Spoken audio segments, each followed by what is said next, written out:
done in our institution. So that will be a type of the orientation for them as well. And Arjun? we would invite them to join some of the expert sessions over here. Yes. Because these are people coming from distant places, Very so they can take the benefit of those programs. So welcome to all of you. We are going to just start with our program of ICT based program. As I was sharing with you, this is on a distance mode basically. All the centers which will get connected through the internet. So that technology usage is made in this program. The good thing is that we started this activity about in year 2012, and looking for the response and feedback. In the beginning there were some issues about the quality of signal received. So because then they had the good broadband, you need to have a good broadband to receive the signal. So the improvements were made, and now it is quite better off. So this is not a one-way communication, it is again a two-way communication. But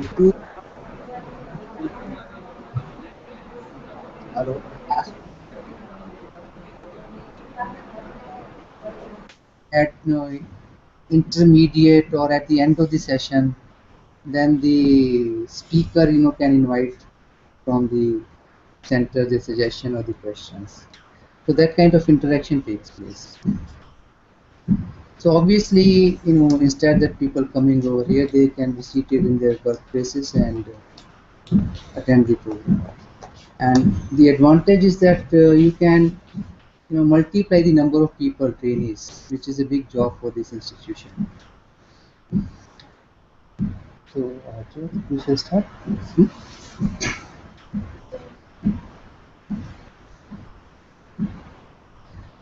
Good morning, everyone. On behalf of the National Institute of Technical Teachers Training and Research, I extend a very warm welcome to all the participants who are connected at different centers. Let me just announce their names for the benefit of all other colleagues who are joining. The first which have joined us is Arya College, Jaipur. Then another institute from Jaipur is GIT, which has joined us. Then we have two more institutions from Haryana, namely PDM Institute of Engineering and Technology and World Institute of Technical Solutions, Gurgaon. Some of the institutions, particularly from Rajasthan, they are regularly joining the programs over here, and they take benefit of these programs conducted here. This program on disaster management is one of its own kind, which we started right from the inception of the ICT based training programs. If I remember, the very first program which was done on the IC engines, which was started, which was actually coordinated by none other than Dr. M.P. Punia himself. So that was a kind of example that how we can make use of technology to reach the people at far ends. Dr. Punia will, of course, in his speech will discuss you what was the conception, what advantages we have accrued so far, because the institution has much of the needs for the training, and there are many institutions all around the region, in India, in northern region as well, which with the limited faculty and resources will take couple of years to do the target. So we cannot have all of them together over here, but this was a methodology that we can reach wherever they are. You see, because now if you see the new education policy which is coming up, the emphasis is being made. I fortunately attended that session where the Smriti Irani, the then minister, shared the vision, and they have put it on portal to receive the feedback as well. So the emphasis is made that people who are less privileged in form of the resources because of their geographical locations, they should not feel that type of limitations, and they should be equally empowered to compete with any other person in the country and get equal opportunity. So from those considerations, they have made all resources available, even on the portals. Much of the instruction resources are being made available to them. That is free of cost. So that's a big job done. Now similarly, when we have been conducting the training programs over here, so there are limitations that some institution will sponsor the training, they can give the TADA. When we were doing for private colleges, when the growth came up, then we found that private college teacher, they said, sir, we do not get the TA, we have to bear from our own expenditure. तो वो फिर मुश्किल है at every time. So then this idea had earlier come up and then it was implemented. So now a private college teacher can be sitting in his or her institution and attend the program. So likewise there were difficulties particularly from the female teachers because they had dual responsibility. So overcoming that, we started with this program, and I remember that the second program was, sir, on disaster management itself. Okay. And ever since we started that program, this program is being done every year, once a time. Okay. Because we got a good feedback from them, and then we feel that with the extent of number of disasters which are ever increasing in our country and over the world, it is extremely important to make people aware of them, what role they can play, and what information and knowledge they should have, and especially those who are from engineering institutions or technical institutions, they have a bigger role. So before I actually discuss more about this program, I would invite Dr. Punia to address the gathering. First, and before that, we would like to get a signal and hello from the centers who are connected. So maybe some person may be sitting, he may be saying some words. GIT. Okay, so first GIT, please introduce yourself and who are the faculty and who is the chief guest who is present at the time. GIT. Good morning, sir. I am Dr. Shalini Kulsresh from the Institute of Technology, Jaipur. Chief guest is Dr. Ravi Kumar Goyal, sir, our director. Okay. So we extend you a very warm welcome. Thank you, sir. And we will hear from you soon. Okay. Then second, Arya. Okay, Arya College from Jaipur again.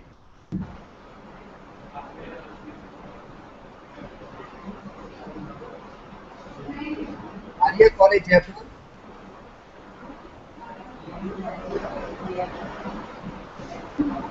Are you able to hear us?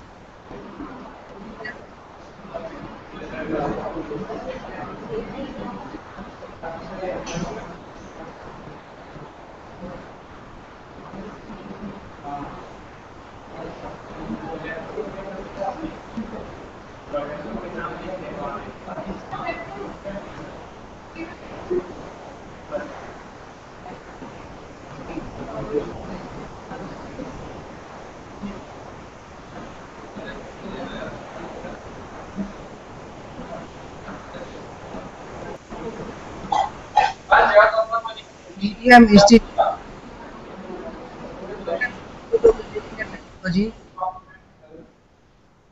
PDM Institute of Engineering and Technology. You can hear me?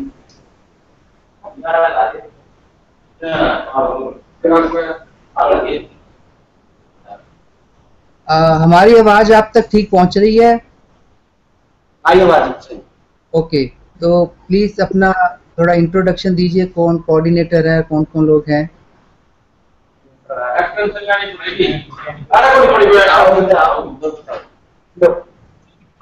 भाई साहब आ जाओ।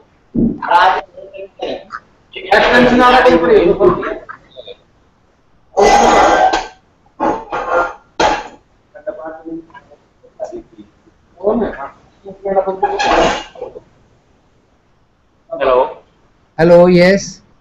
My name is Gajen. I am from Civil Engineering Department. Okay, तो आपको हमारी बात ठीक से सुन रहे हैं? हाँ जी, सुन रही है। ओके, आपके साथ और कौन कौन है यहाँ प्रेजेंट? सर हमारा स्टाफ है पूरा। सिविल से ही है? हाँ जी, सिविल, इलेक्ट्रिकल और mechanical. Civil, electrical and mechanical. तो आपके कोई और सीनियर ऑफिशियल भी हैं प्रेजेंट? नहीं सर, अभी नहीं हूँ, मैं ही हूँ सर, एचओडी हूँ सिविल इंजीनियरिंग डिपार्टमेंट। ओके, आपका शुभ नाम? दास जैन। तो आप फर्स्ट टाइम ज्वाइन कर रहे हैं? हाँ जी। Okay, Thank you. वो आर्या आर्या आर्या अगेन ट्राई, इधर से ट्राई। आर्या कॉलेज आपको हमारी आवाज सुन रहा है?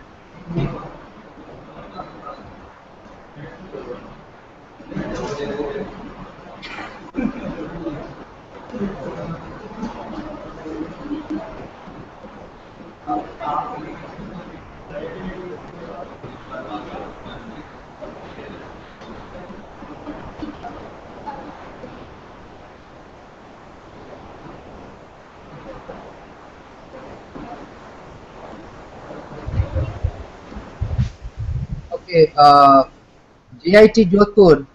So please, we have the introduction with you. Please let us know, आप मैडम अपने डायरेक्टर साहब का थोड़ा इंट्रोडक्शन और we would like to hear views from him about the program and other activities. Talking to JIT? It's JIT? Yes. Hello sir. So we are calling sir in 2 minutes he is coming. He's joining in 2 minutes, after 2 minutes. Okay. So Dr. Shalini, would you like to say something here? Yes, I'm calling to Dr. Dr. Shalini, let me know the participants are they from civil or other disciplines area also? From all departments. All departments. Okay. Yes. अपने programme के बारे में बता दो, invite क्या क्या करोगे बताते हैं. Okay, so let me brief you about the program. This program, of course, is now being done by the civilian department, but the treatment which we give to the program is that it is not useful for the only civil engineering faculty, but faculty from other discipline area as well. Because we understand that disaster management or disaster is the concern for each and every human being. Whenever disaster occurs, so it touches everyone's. But the responsibility definitely is lying more with the civil engineering people, because they are concerned with the building and safety of the structures, and which get mostly affected during one or other type of the disasters. But so during the program which we have been doing over the years, we have found out that some of the sessions they have been very interesting for the participants. So we have tried to include those, and we have tried to give the practical aspect also to the program. So we are going to discuss about first a kind of awareness that what are the different type of disasters which they occur. So when we discuss, people normally believe that disaster is something like flood or earthquake, etc., which we call tsunami.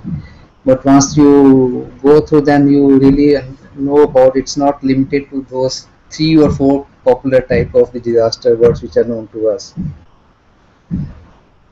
Then once the disaster have occurred, we would like to know that what are the damages being done, because you cannot prevent it. You can reduce the extent of damage. So we'd like to know that once the disaster has occurred, what are the methodologies to make an assessment of the structures. Agar flood aa gaya ya earthquake aa gaya, so maybe some cracking has taken place, maybe so it results in reduction of the strength. So we would like to evaluate the buildings, bridges and any other structure, and find out what is the residual strength or other engineering parameters, so that we can understand that whether I can use the same building safely or no, whether I need to make some kind of repairs or retrofitting measures. But that can be done only if you really know what is the basic condition of those structures. So there are technologies which are available to make the assessment without doing any further damages, because mostly when we do the testing in civil engineering, we prepare specimen, we break them or crush them and find the strength. So here the structure is already weak and you can't break it or you can't do anything about it. So you have to do without with a technique which doesn't cause any further damage to that. So non-destructive techniques are available. So this will empower the engineers to make a decision that what to do with the damaged structures. That's very important. Then everybody is concerned. We know that as a common person, everybody is concerned that we may be talking big about a multi-story building, but most of us have one or living in 1-story or 2-story or 3-story houses. And if you're going to build your own house, what are the measures, which simple measures you should be doing, so that without additional expenditure, it is always believed that if you want to make a good quality product, if I want to make a house which should be earthquake resistant, we are not saying earthquake proof, but earthquake resistance, so I'm going to incur a lot of expenditure. So we are going to have a session which will show you that it's not a big expenditure. It is a kind of some arrangements and some measures which need to be followed, and maybe some little extra additional items which you require, which is not going to be a large expenditure, but that is worth it because it is going to save you a lot of damages. If you spend some, say, 10 rupees and it saves you 100 rupees, so it's wiser to spend 10 rupees now to save 100 rupees later. So we'll have a session on that. Then one session we are intending to have on fire hazard and control. So fire is something which happens in any residential, office or industry building, or even in the nature where we know the way the forest fire. So the Chief Fire Officer of Chandigarh has been coming over here and giving a very useful talk along with some demonstrations. We have a film also. So simple tips about that and how we can, what are the actually myths about the fire, that are very well dealt by him. So Mr. ML Sharma, we have engaged for that particular session. Then we also see that about how can we predict the disaster. This is a very important question when we, with the technological advancements. Unfortunately, there are some disasters which cannot be predicted with a sufficient time. Some disasters can be predicted with a sufficient time available for you to, take measures or necessary steps to evacuate people, such that you can minimize the damages. For example, now we get warnings about the cyclones. That's very common. So you might have heard a week or 3 days before that such and such type of cyclone is going to hit America or such as in parts of that. So, but unfortunately for disasters like earthquake, there are very hardly even few minutes even available that you can come to know that it has occurred, and prediction is also very difficult. So a lot of research and studies being done that because disaster of type of earthquake, it takes some time to build up to come to that brinking level. So if we can do a kind of parameter evaluation from those developments which are taking place, so maybe we are able to do that. But the instrumentation part is still a long way to go.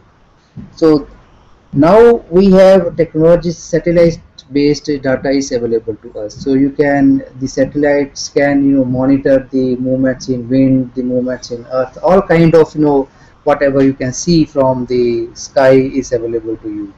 So making use of that data is very handy and has come as a relief for prediction of disasters. So we'll have an expert who is going to talk about geographical information system and application of remote sensing in disaster prediction and thereby help in disaster management. NIDM, National Institution of Disaster Management, is the apex body of our country, which was established by Government of India long way back, after realizing that nothing comes if it is given as additional responsibility. So you have to give a dedicated effort. So they established the organization, which has been doing a lot of work on development of instructional resources, making case studies, preparing the hazard maps relating to flood, all type of disasters, identifying which area in our country they are prone to what type of disasters, and accordingly doing the planning to mitigate them or reduce their effect, and also then subsequently developing to disaster preparedness plan, educating people of different sector communities, educational institutions, the counterparts in states, so that the proper knowledge is distributed to them so that they can also take appropriate action to prepare disaster management plans and also plan the rescue operations when it occurs. So this is a very big institution and is doing a terribly good work in them. I know many of the people, they are traveling lot or much time, and the expert actually we are going to invite was last week doing a program in Roorkee, University of Roorkee, 1 week training program they were doing over there, and but still he has agreed to come. So we'll have Dr. Surya Prakash from NIDM on Friday. We'll talk about the landslides, and people ask a lot of questions about Uttarakhand and other practical situations where they do. So that kind of session, we are going to have 2 sessions from him, and then one session which I'll take is on psychology aspects of disaster, because often people believe that disaster is an occurrence, so we just need to do how to avoid it or how to minimize it. But what really happens post disaster is a very long term effect. People who get affected, it takes much long time for them to recover from the economical losses which they have come across. But the more issues are the psychological. If you have lost some very dear person in your family, so how the effect takes place in the minds and how they need to be taken care of, those issues will be addressed. So then we also intend to as a first aid demonstration, which is one of the very important, because you should know that if you come across something, maybe an earthquake, maybe a fire, maybe even a road accident. Now India leads, unfortunately that's a wrong area where we lead the road accidents. So if you come across some kind of person who has met with the kind of mini disaster, major disaster, and you should be also able to help first yourself and take the right measure. So that will be demonstrated in a session by first aid. So with the mix of all these kind of parameters, we intend to conduct this program. Sir. Very good. So now I'll invite Dr. M.P. Purian, who is, I must say, the lead with his efforts and his initiative. The ICT program have last year, so we did, I think, 70 program in the institution. Yes. 70 Yes. Around 70 we have done. So I would like to hear from you. Good morning. And dear friends, Professor Dugal, participants who are sitting in different corners of the country, team members. First of all, on behalf of NITTTRCHD, I welcome you all. Our friends who have just joined MTech program, I'm welcoming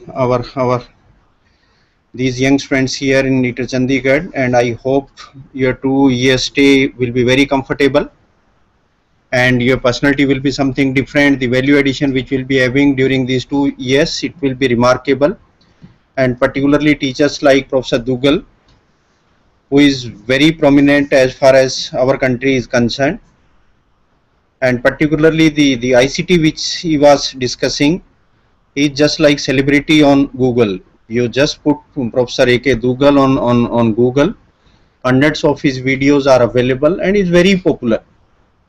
Sometimes back I have gone to Bangalore, then finally I have gone to Mysore. Yes, Mysore, in one of the oldest institute of the country. It is 1946 they have started. So just when I landed, 2 civil engineering scholars, they came to receive me. One of them was pursuing his PhD in ISC Bangalore.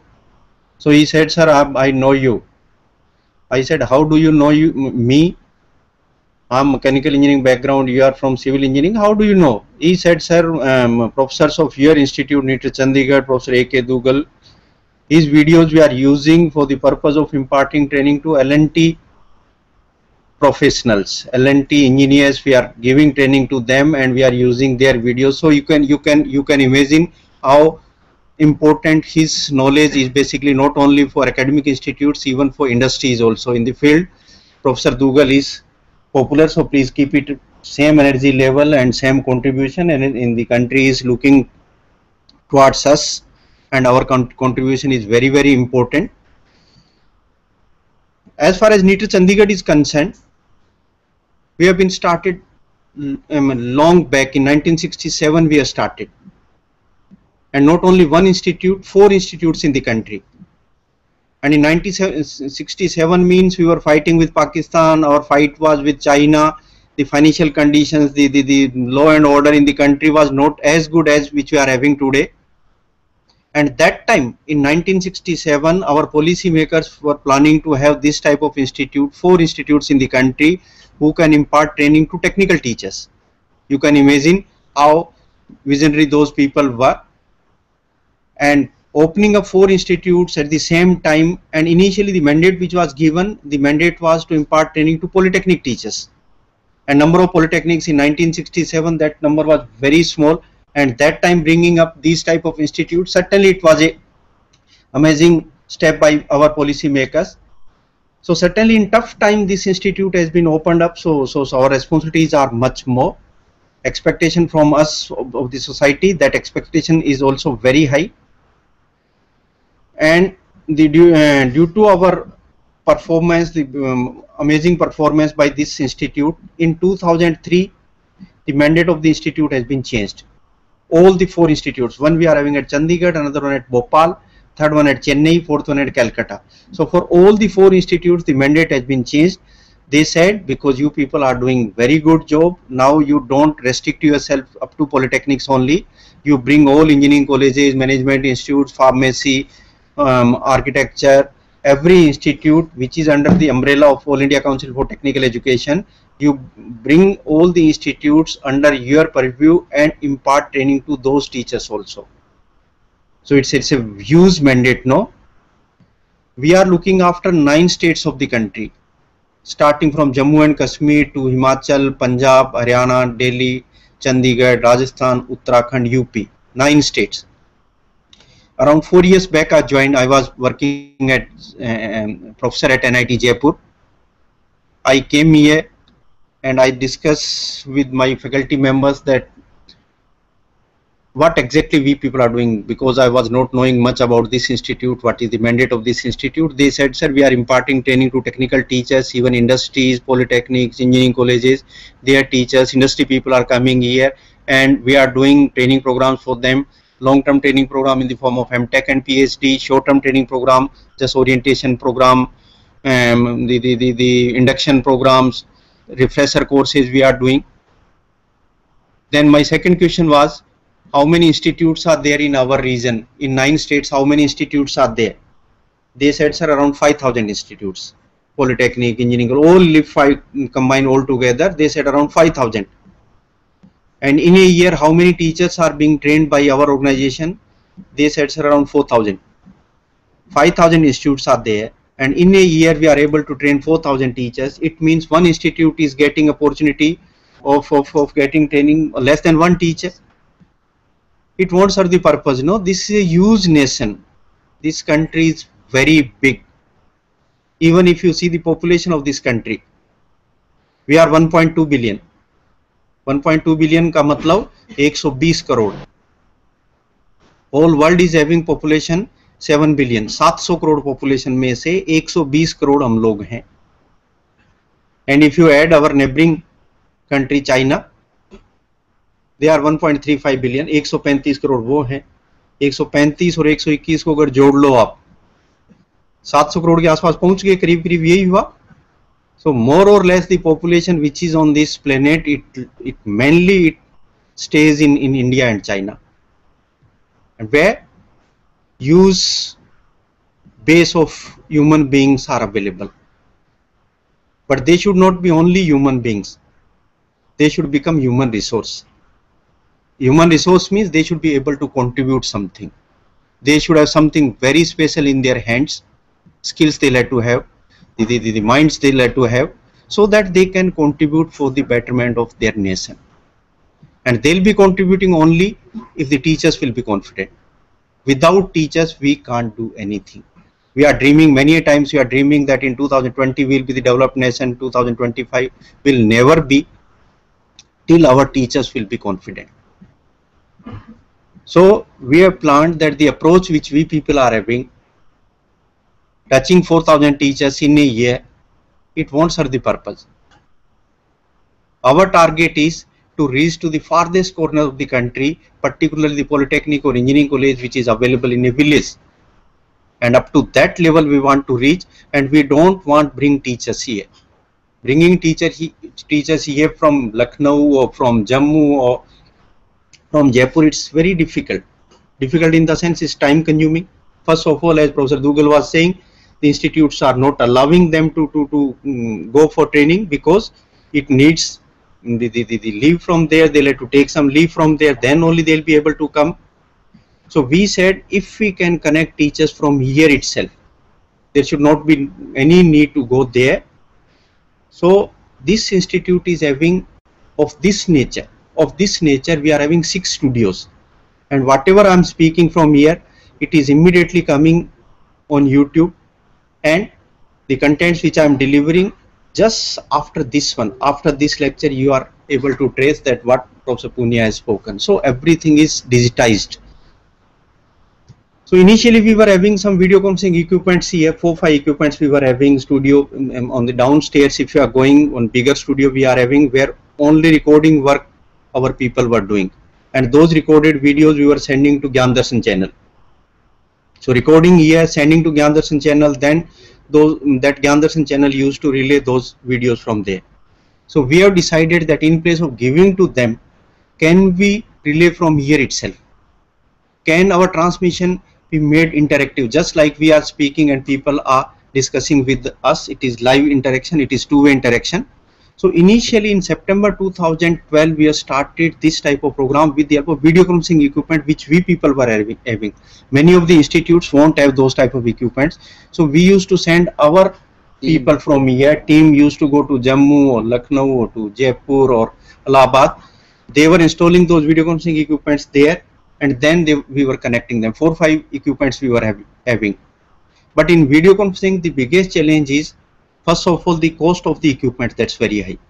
Another one, when we are connecting through ICT, the connectivity which is needed at their end, at least 1 Mbps dedicated lease line they'll have to have, then only the audio video will be transmitted, they'll be able to receive. So in most of the institutes, that 1 Mbps is not available. And even taking from here, installing there after 5 days after completion of program, then taking back, installing in other institutes, again it was a daunting task, it's a difficult task. So we said it won't work. After this problem we have given to our students like you. We said, can you suggest some method to us, so that even if someone is having it dongle connectivity, 512 kbps if someone is having, and they are sitting in the farthest corner of the country, can we connect with that one?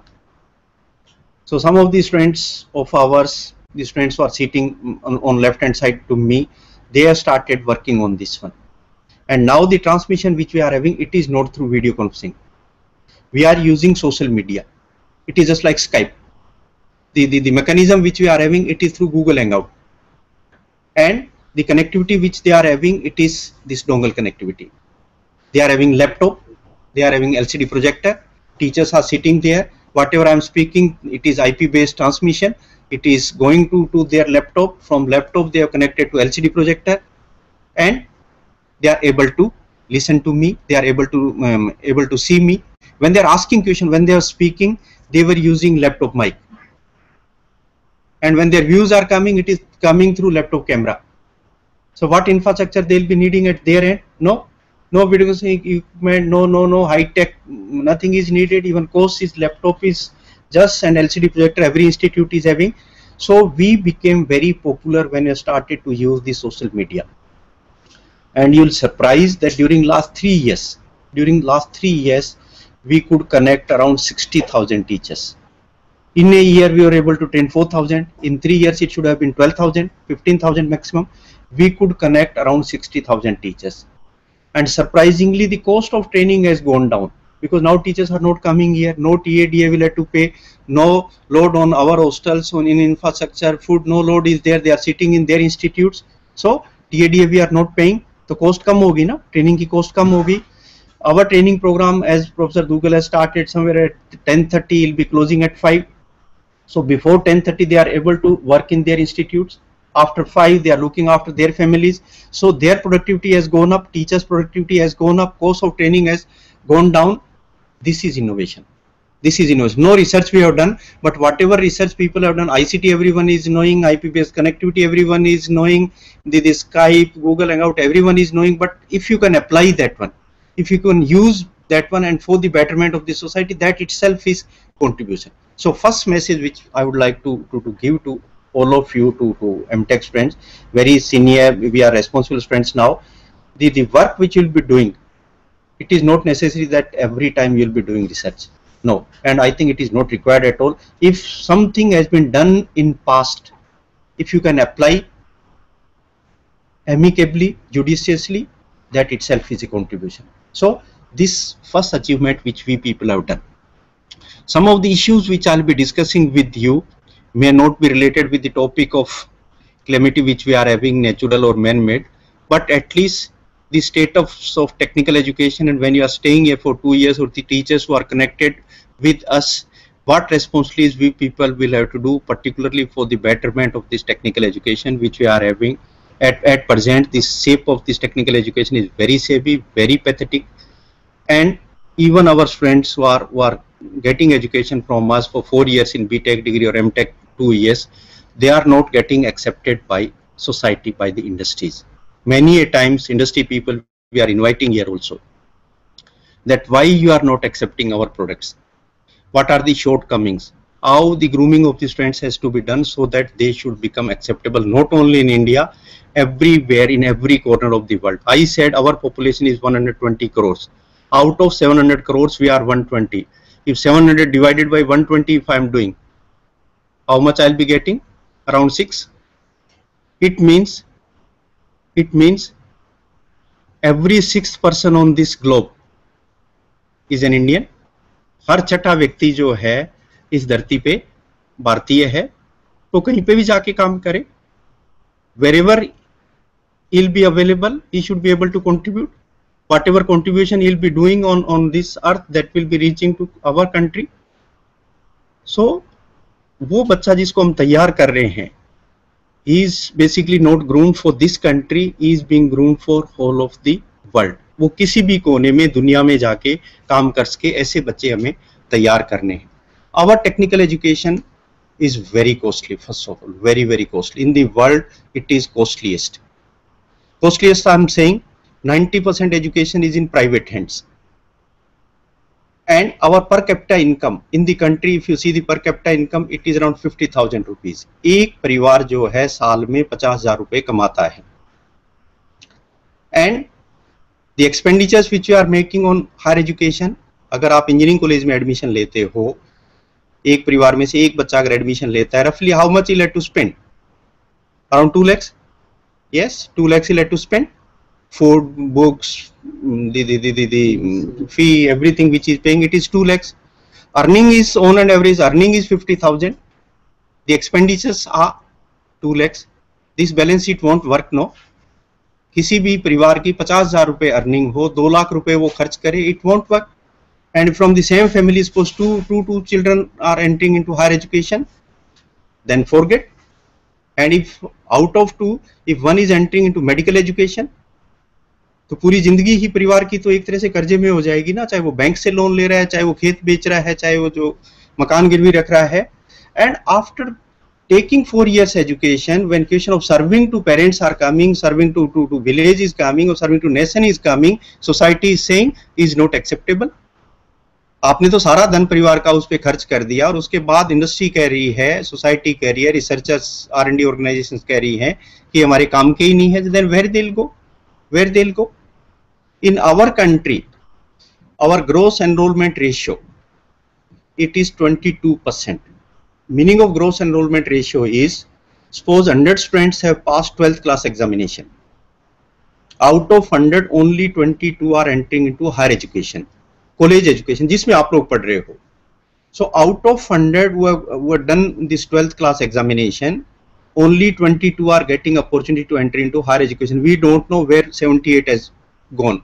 22, it doesn't mean it is technical education. All type of education, higher education, BCom, BSc, BA, everything, if you combine all together, it is 22%.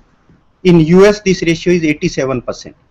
In Japan, it is more than 50%. In UK, it is more than 70%. Japan, it is more than 70%. Malaysia, it is more than 50%. China, which is our neighbor, it is more than 40%. Ours is only 22. If only 22 are getting registration, and out of that one, only 10, 11, 12%, it is being said that they are employable. Of those 22%, only 13%, 10% are employable. Then where these students will go? And who is responsible for that one? So when we are discussing with industry people, first problem they are saying that students are very weak in practicals. उनका practical का exposure जो है बिल्कुल weak है. Sometimes back we were interviewing some of the electronic students. One technical post we had, and one technical person we wanted who can work with their hand, who can make some circuits, who can do soldering, designing of the circuits. He should be able to do. When we were interviewing those students, all they were having BTech degree in electronics, percentage more than 75%, and even some of them were pursuing MTech also. First question we were asking from those students, have you seen oscilloscope? No sir. Have you seen multimeter? No. Any electronic component, diode, triode, transistor, anything you have seen? They said, नहीं sir, practical बात नहीं करी, theory पूछे, theory मेरे को चाहिए नहीं, मेरे को तो हाथ से काम करवाना है, ऐसे बच्चे चाहिए. So first the shortcoming which the industries are saying, our students are very weak in practical part. So my suggestion is, Dugal Saab, when these students, MTech students, again their education is very costly and their time is very precious. After doing BTech, their parents are hoping, they are having expectation they'll be helping to their parents, to their families, but they have taken this brave step and they have entered into further higher education, that too in civil engineering. इनके पास job की तो कमी नहीं थी, civil engineering में तो job मिल जाता है इनको, but still they have taken some brave step, and the value addition here it should be rigorous. Then only the benefit of this institute is. Otherwise ऐसे के ऐसे अगर आपने थ्योरी पढ़ा के सारे दिन soil engineering पढ़ाया, इनको disaster management थ्योरी पढ़ाया, there is no meaning of that one. They should be practically very strong. Yes, 90% time. They engage from the very first day, sir. You please engage 24 hours. Please engage to them. Say, what did they do? They went for a project, sir. बताइए. And don't keep them inside the class. Nothing is available inside the class. Every civil engineering which is available, it is outside the class. So first and foremost thing is, you should be very confident as far as practical your knowledge is concerned. Your value is directly depends upon your skills. Don't think about your placement and recruitment. It's byproduct. When you will be having knowledge, when you will be having confidence, automatically people will be behind you. अपने आप recruitment होगा. आपके ज्ञान का byproduct recruitment है ना? जिसके पास ज्ञान होगा उसके पास सब कुछ था. And we Indians know, if you see our history, we were very strong in education. We were very, very strong, and not only in education, in manufacturing also. Our hands-on part was very, very strong. These universities, if you see Nalanda and Taxila, more than 2000 years back, we were having these type of universities in our country. In Nalanda, there were 10,000 students, around 10,000 students were studying in Nalanda University. Number of professors were more than 2,000. From 60 countries, students used to come to India for the purpose of education. This university was having around 66 different specializations. Even architecture that time was the specialization. Music was the specialization. That time, I am saying 2000 years back. This type of education system used to have the close interaction of the teachers and students. Yes, understanding of the students. Even the problems which students used to face, and even the degree was not the duration based. It is just like MTech, you'll have to have here for 2 years. No, it was not the limit. If you have gathered the knowledge of MTech in 1 year itself, you can go. So teachers used to judge that yes, some particular level you achieved, now you go. This type of education we were having. Now you see all the best universities of the world, all the universities which is ranked 1 or 100th or 200th, where we don't have any presence in that 200 list. You see MIT or Harvard or Oxford, their lifespan, if you see, it is not more than 500 years. किसी भी university का 500-600 साल से पुराना इतिहास नहीं है, और हमारा एजुकेशन में इतिहास में कह रहा हूँ, it is more than 2 years. इस धरती पे कोई पहला अक्षर किसने लिखा था? वो इंडियंस ने लिखा था। वेद लिखे गए थे ना, 10,000 साल पहले वेद हमने लिखे थे, वो भारतीयों ने लिखे थे। Yes, so in education we people were dominating, and not only in education, our manufacturing capabilities. In civil engineering, you people are using bricks, kiln bricks. You are using kiln bricks. It's the contribution of India, and lifespan of one brick is around 500 years. एक जो ईंट बनी हुई ईंट जो है, जो भट्टे में पकी हुई ईंट जो है, it's life span is around 500 years. और पतली जो टाइल्स होती हैं, और पतली टाइल्स होती है, पुराने टाइम जो तुगल साहब काम में लेते थे, its life span is around 1000 years. This type of contribution our country has given to whole world. Even ये जो साड़ियां बनती है ना, बनारसी साड़ियां, hand woven saris, we use to export. And hand woven sari of this Banarsi sari, after a completion that was around 6 yards long, 1 yard width, it used to pass through a ring. इस तरह की मैन्युफैक्चरिंग, ऐसे artisans हम लोगों के पास में थे. You see the example of Taj Mahal, the artisans who have made that Taj Mahal. Any metal which is available on this earth, the casting of that one, the foundry work of that one, processing of that metal, it has been done by Indians. The architectural capabilities, ours, there was no comparison. Even the library building of Nalanda, it was 9-storied. 9-storied library building. You can see the example, just I'll show you. एक building दिख रही है steps में, इसके side में जो है ना, एक स्टेप्स में दिख रही है बिल्डिंग आपको. It was library building. In any university, in any, even in IITs, if you go, their academic block may be 9-storied, their administrative block may be 9-storied, but even today, in the best universities of the world, nowhere you'll find the library building is 9-storied. Those capabilities we people were having, and due to our manufacturing capabilities, मैं कह रहा हूँ metal का भी सारा काम India के अंदर होता था. Those products which were manufacturing here, we used to export, and in lieu of that one, we were getting gold here. It was the exchange was not in terms of rupee or in terms of dollars. That time the exchange was that manufacturing was being done by us, and it used to export, and in lieu of that one we were getting gold. When British people came to our country in 16th century, that time our GDP contribution in the world was around 27%. इसका मतलब ये है कि हमारे पास जो धन था, 16वीं सदी में जो हमारे पास धन था, पूरे विश्व के पास जितना धन था उसका 27% we people were having. And reason for that one is our hands-on part was very strong. When they left in 1947, after ruling here around 250 years, 300 years, after ruling they left from here, our GDP contribution that time was 1.5%. 27% से आप जो है 1.5% पे आगे, and biggest damage which has been done from manufacturers, we became just traders. हम सिर्फ माल बेचने वाले, दुकान पे बैठ के जैसे अपन स्टेशनरी बेचते हैं या दूसरा सामान बेचते हैं, like that one we became traders. So our all capabilities, particularly related to real engineering, real technology, real designing, real research, it has gone with those British people. That was the major reason. Even today in villages, if you go 30 years back in a village and today village, if you are comparing, this village is something different.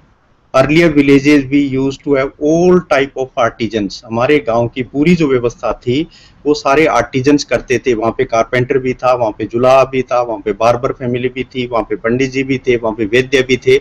Everyone was helping to that farmer's family. Say suppose one village is having 100 houses, out of that one 80 used to related to farmers and 20 they were helping those farmers. Means एक self sustainable हमारी unit थी, किसी पे dependent नहीं थी. Even Bharat used to come in a village, everything was being managed by all those villages. No help they were getting from other side of the villages. Today if you are going in a village, forget about, even panditjis are not available. अगर शादी करवानी है तो panditjis are not available. We have lost all those artisans. Country का जो सबसे खराब होने का सबसे बड़ा हमारा कारण ये है, we became just like theoreticians. हम सिर्फ जो है BA BSc करने वाले रह गए. Real engineering, real hands-on part, real connectivity, real bonding, real sanskaras which you people would have been there, those we have lost in fact. तो सबसे बड़ी चीज आप लोगों के लिए जो है, सबसे बड़ा चैलेंज हमारे पास जो सबसे बड़ी कमी है, वो हमारा confidence we have lost. If you see GDP of our country, our GDP, if you see, our 70% population is staying in villages, rural areas. Rural means dependent upon agriculture. 70% population is contributing 15% in GDP. 70% लोग मिलके 15% GDP को contribute करते हैं. GDP का मतलब पूरे देश की कमाई. ये मान लो आप, रफली ये मान लो पूरे देश की कमाई जो साल की होती है, out of suppose total income is 100 rupees, out of that 100 rupees 15 rupees is coming from agriculture. 70% लोग 15% contribute कर रहे हैं. In US 1% population is dependent upon agriculture, they are contributing 4% in GDP. You got this point? Our 70% population is contributing 15% in GDP, their 1% population is contributing 4% in GDP. Around 20% is coming from industries. So 15 rupees is coming from agriculture, 20 rupees is coming from industry, remaining 65% is we are saying service sector. जो कभी भी हमारा नहीं था, हमारा तो सबसे strong part ही आपका मैन्युफैक्चरिंग था. It has been, when the deviation has come, the pattern of life, it has changed. All the developed nations, they are dominating in manufacturing. Even China. Why China is important? Because they are very strong in this practical part, hands-on part.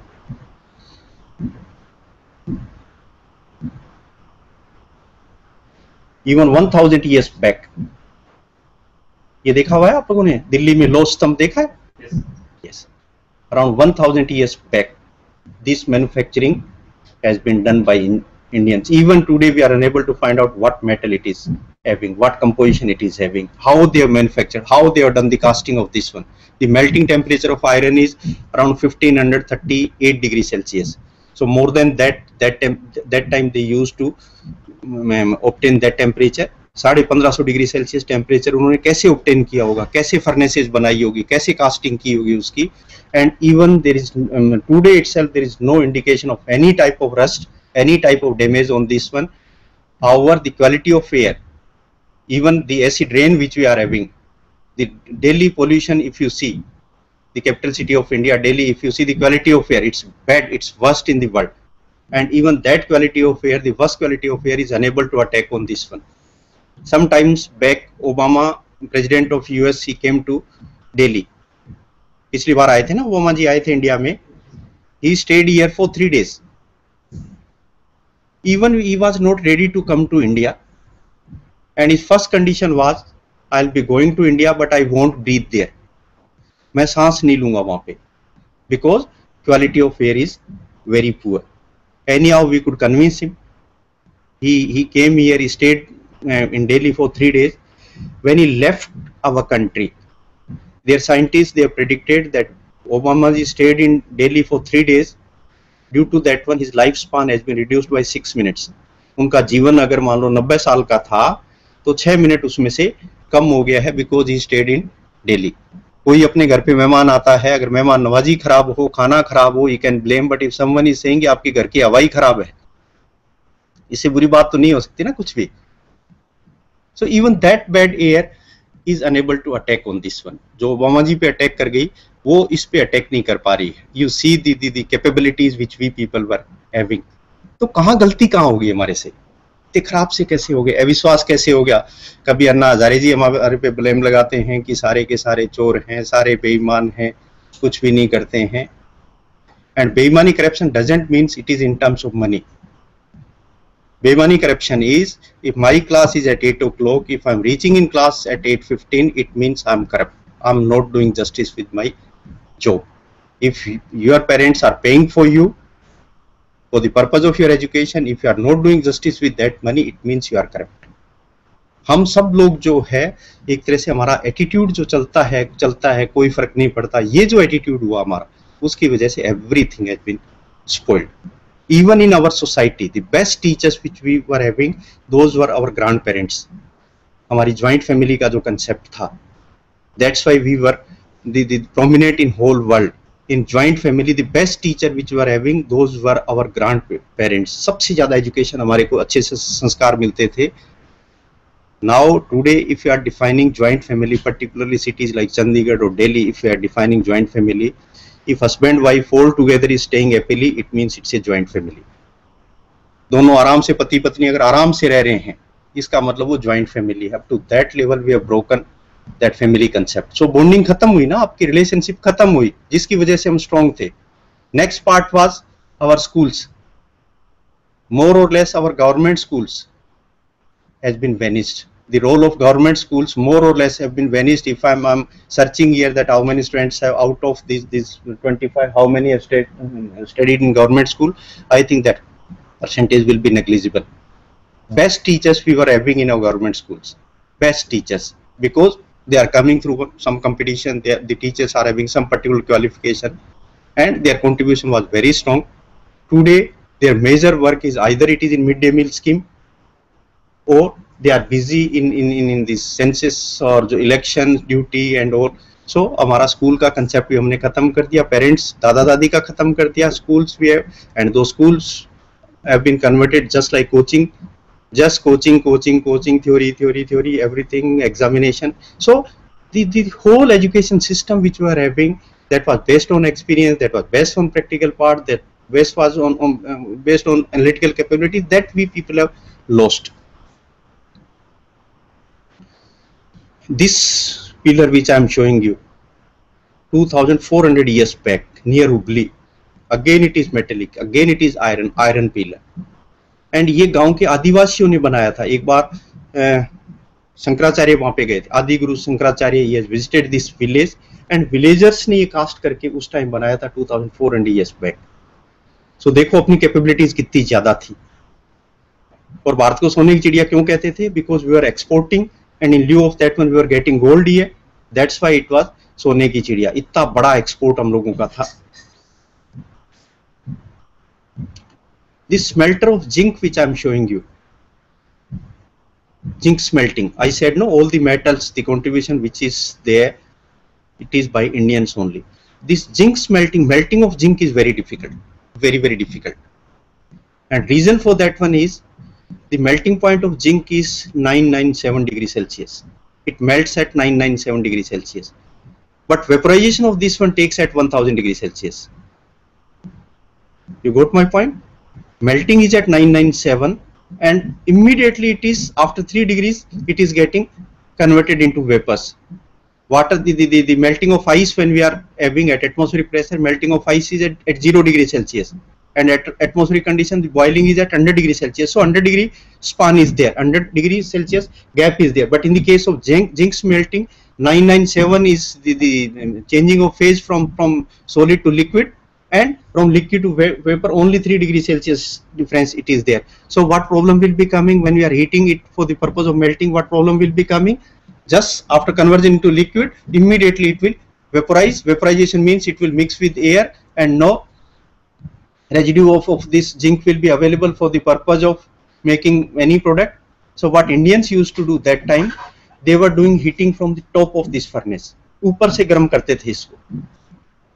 ऊपर से गर्म करने से क्या फायदा हुआ? Melt होके नीचे की तरफ जाता था वो, and top was covered, heating was being done from the top. The lower side they were having some vessel here and atmospheric air used to cool that one. So उसको जैसे वेपर में कन्वर्ट ही नहीं होने देते थे, उसको liquid को liquid में रख के immediately they were doing the powering. So from top to bottom vapors were not allowed to go out, they were being trapped into this vessel itself, and that liquid was being used. Around 3500 years back this technology we people were having only. After that one Chinese they got, and now they are enjoying this one. 1500 years back they got. So I'm saying we are largest in the world, we are talented, most talented people, and there is no doubt about our capabilities. Most of the population which we are having, that's very young also. They are highly energetic. बूढ़ा आदमी क्या contribute करेगा? Contribute तो young ही करेगा, जिसमें energy होगी, जो अच्छा सा spark होगा उसमें, he can contribute. That benefit with India we are also having. I said every 6 person on this globe is Indian. And very huge education system, very large education system we are having. We are having more than 700 universities, around 800 universities we are having in this country. Number of colleges like ours, it is 40,000. ऐसे institutes जहाँ पे डिग्रियाँ देते हैं, 40,000 colleges we are having, 14,000 ITI. If you go to Singapore, the number of ITIs which they are having, it is 3. Number of polytechnics which they are having, it is 5. Number of engineering colleges which they are having, it is 3-4. Universities which are having 2 universities. You can imagine how big education system we people are running. and the number of graduates which are coming out every year. Last corner of this table you see, bottommost corner of this table you see 37.65, 37,65,000 आप जैसे graduate हर साल निकलते हैं अपने यहाँ से, और वो भी इंजीनियरिंग के, बाकी सारे नहीं जोड़ रहा हूँ मैं, टोटल मिला के तो 3 करोड़ के करीब है जो ग्रेजुएट्स निकलते हैं। 37 lakh graduate, it is more than the population of Singapore. एक साल में जितने आप ग्रेजुएट्स निकलते हो, ये पॉपुलेशन सिंगापुर की पॉपुलेशन से ज्यादा है। Total population of Australia is around 28 million, उनके 2 करोड़ 80 लाख है, और अपने जो ग्रेजुएट्स आप टोटल आर्ट्स के और सारे मिला के निकलते हो 3 करोड़ निकलते हो। So huge education system we people are having, and whole world is having, they are surprised in fact how we are able to control this system. So as Professor Google was saying, we wanted expansion, first of expansion of education. Why expansion is needed? Because only 22% are getting opportunity to enter into higher education. Government of India is saying that up to 2020 this ratio should be around 38-39%. करीब करीब double होना है, ये 22% से expand होके double होना है. During last decade also serious expansion we have observed, it was just like explosion. In fact, in 2005 this ratio, our GER was 7-8%, and now it is 22%. So huge expansion we had, but with expansion we want quality, we want excellence. That excellent boys girls should come out from this education. And third, as Professor Google was saying, equity, accessibility. It should be accessible to everyone. पर मैं ये कह रहा हूँ ये तो सबसे ज्यादा महंगी है, फिर एक्सेसिबल होगी कैसे, है ना? जो कमजोर परिवार से है वो तो इसमें घुस ही नहीं पाएगा ना इस एजुकेशन सिस्टम में, और घुस गया तो फिर सरवाइव नहीं कर पाएगा. उसको ये लगता है कि यार ये तो जो भी नहीं मिलेगा मेरे को इसके बाद में. सो expansion, excellence and equity, it has to be. But the problems which we are having now in this education system, the problems which we are having, we are putting lot of pressures on the students. Even the teachers who are listening to me, please reduce this pressure. इन बच्चों को हमने दबा दिया है. The expectations which we are having, or the comparison which we are doing of our boys girls with other category of boys, that comparison is very bad. So everyone is pressing hard on them. Society में भी आपको अगर job नहीं मिला 2 महीने घर बैठ के आप गांव में, इतने आपके परिवार को इतनी दिक्कत नहीं होगी जितनी पड़ोसियों को दिक्कत होगी. कि हमें पता ही था ये कुछ करने वाला ही नहीं है, ये तो शुरू से ही बेकार था. You were knowing, everyone was knowing कि किसी काम का नहीं है, just he is wasting the money. So even society is also forcing, pressure जो है बनाए हुए है. और ये देखो आप, ड्रामेटिक एक्सपांशन हमने किया, इसका नतीजा क्या हो रहा है. ये क्या कर रहे हैं, कॉपी करवाने की कोशिश कर रहे हैं, चीटिंग की जो है कोशिश कर रहे हैं. And it is being said, this filter, no, the acceptability of our graduates are only 10%, 9%, 8%. Sometimes back in Delhi University is one of the best university of the country. One company came, they wanted to select around 200 students. 1200 appeared. They wanted 200 out of those 1200. Only they could select 4. They could select 4. They are saying quality of students are not according to our requirements. ये हमारे हिसाब से grooming हुई नहीं. And at the end of your examination, at the end of your degree, what we are going to you, एक marksheet आप लोगों को देते हैं जिसमें लिखा होता है आपकी percentage marks 69, 70, 71, 75. But the recruiters are saying, the industry people are saying, we don't want this marksheet. हमें ये मार्कशीट नहीं चाहिए. मार्क्स का क्या करना है, हमें तो ये चाहिए what he is able to do, what he can contribute as a team building efforts, as communication skills which he is carrying, entrepreneurial skills, creativity, what he is able to do, that exactly we want. And that is termed as outcome based education, जिसकी आजकल बात करते हैं, यहाँ पे भी बात करेंगे लोग आप लोगों से. outcome based education का मतलब ये है, no one will be asking you when you will be completing your degree that what subjects you have studied during your BTech or MTech. They'll be asking what you are carrying with you. कहीं पे रिश्ता करने जाए ना अपन, लड़की लड़के का रिश्ता करने जाए, नॉर्मली अपन चीजें क्या देखते हैं कि कितना लंबा है, कलर कैसा है, उसके पास BA की डिग्री है या MA की डिग्री है, पैसा कितना है. But the education, the outcome based education, they are saying don't go for these attributes. Just ask from that boy or girl what you are able to do, what you can contribute, आप में capabilities क्या है, that should be the criteria of selection, that should be criteria of measurement. Yes, so उसको outcome based education करें. तो industry वाले कह रहे हैं कि मार्कशीट मत दिखाओ आप, हमें भी वो ब्लेम करते हैं कि मार्कशीट देके मत भेजो बच्चों को, आप तो ये देके भेजो कि किन किन एरिया में ये स्ट्रॉन्ग है, क्या क्या करने में ये कैपेबल है. They are saying we need people like Mahendra Singh Dhoni. They are saying we want Mahendra Singh Dhoni. Why Mahendra Singh Dhoni is famous? They are saying he is all rounder. When he is behind the wickets, he is taking very good catches. When he is holding the bat, he is a very good batsman. Even when question of modeling is coming, he is a very good model. When question of leadership is coming, he is a very good leader. When question of speaking in front of media is concerned, he is a very good orator also. So they are saying, we want students like Mahendra Singh Dhoni. You groom them that way.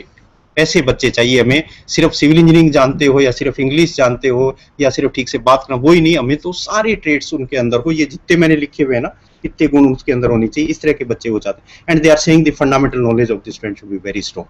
They are saying someone has done civil engineering, he doesn't know what brick is, how the brick is manufactured, how cement is being manufactured, what is the meaning of particle size, what steel is, what are the properties of steel. They are saying fundamentals are unknown to the student. They are saying just you tell them the basics of the civil engineering, we are ready to accept them. कुछ fundamentals आए तो सही, जिस काम के लिए हमें लगाना है. And even they are saying necessarily they may not be knowing many things, but at least what we are telling them, the assignment which you are giving, or the message which you are conveying, the instruction which you are giving to them, they should be able to follow. जो हम instructions उनको दे रहे हैं, कम से कम instruction समझ तो पाएं, उस तरह के बच्चे आप हमें तैयार करके दो. Then they are saying curriculum is very old. Whatever is being taught, the curriculum is very, very old. Now in Bombay, the construction activities which are going on, one building I'm knowing that is the tallest building of the world. It is 128 stories. है ना, 128 story की building बन रही है. लेकिन आपको हम construction equipments जो पढ़ाते हैं यहाँ पे, वो कंस्ट्रक्शन इक्विपमेंट वो पढ़ाते हैं जो 2 स्टोरी की बिल्डिंग बन रही है. So in actual in the field the activities which are going on and the class teaching which we are doing, it is not synchronizing, it is not matching at all. In mechanical engineering, we are teaching them steam engine, and Prime Minister of India is discussing about pilot train which will be moving at the speed of 350 kilometers per hour, and the teaching which we are doing in the class, that is steam engine which is moving at the speed of 20 kilometers per hour. So industry वाले कह रहे हैं आप लोग जो पढ़ा रहे हो और हमारा जो requirement है, it is different. Your curriculum is very old.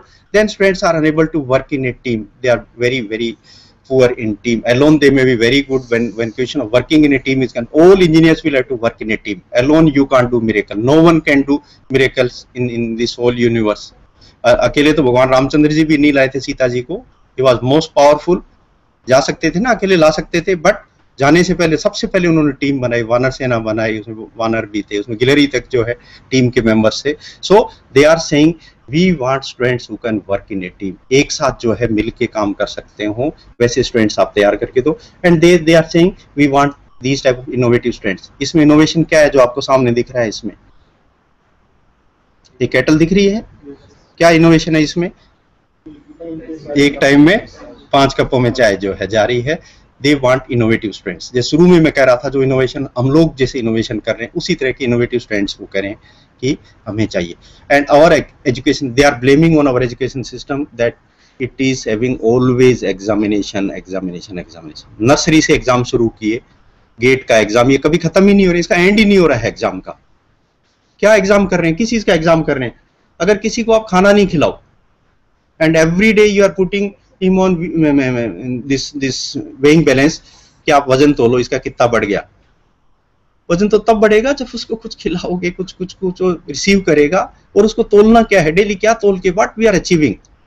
So they are blaming that this education system which we are having, it is based on exam. Suppose 4 subjects of civil engineering you are studying in this semester, 5 subjects you are studying. End of this one should be in the form of a project.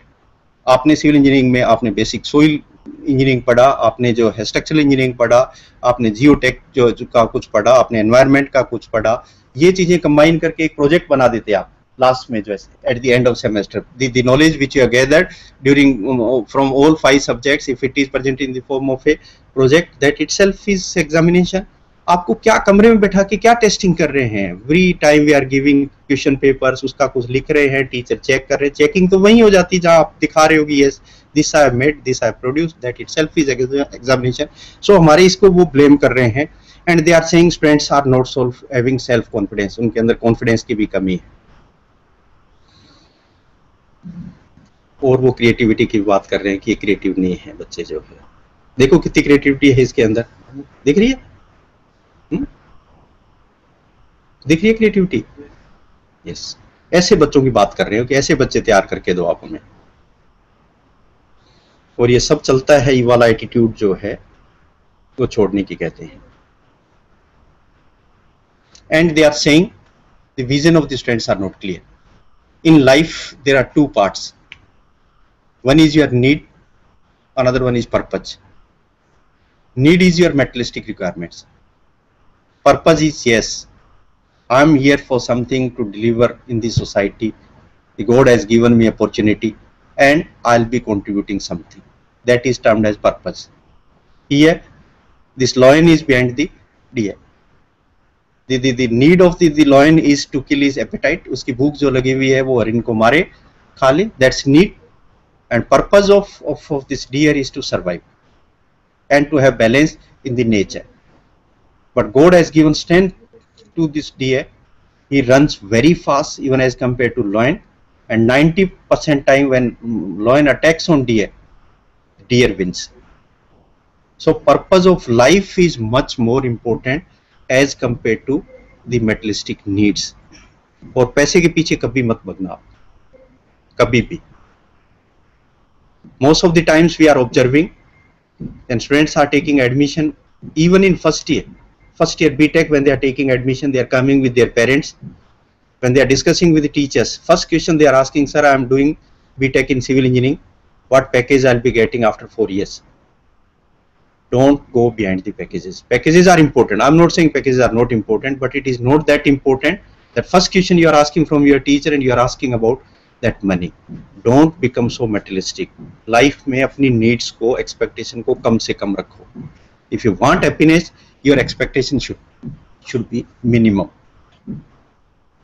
Don't yield for wrong deeds. Don't yield against wrong acts. Never do, जिसको समझौता करना कहते हैं ना, कभी भी गलत चीज के लिए समझौता मत करो. You will be winning if you are transparent. You'll be winning if you are clear, you are honest, you are dedicated, your vision is clear. If you are having zeal, if you are having enthusiasm, you will be winning undoubtedly. And there is no shortcut of your success. Success is if people are recognizing you. Why Sachin Tendulkar is termed as successful?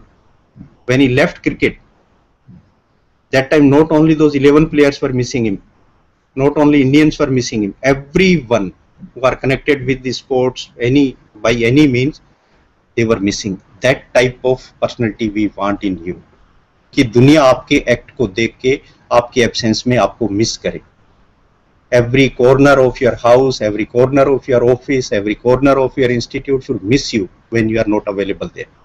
ऐसे बच्चे हमें तैयार करने, उनकी acceptance है. Then they are blaming. Industry people are blaming like this one. क्या आपने बच्चों को दबा दिया है, उनको दबा दिया है. Teachers are at ease. Universities are looking towards the pockets of the students.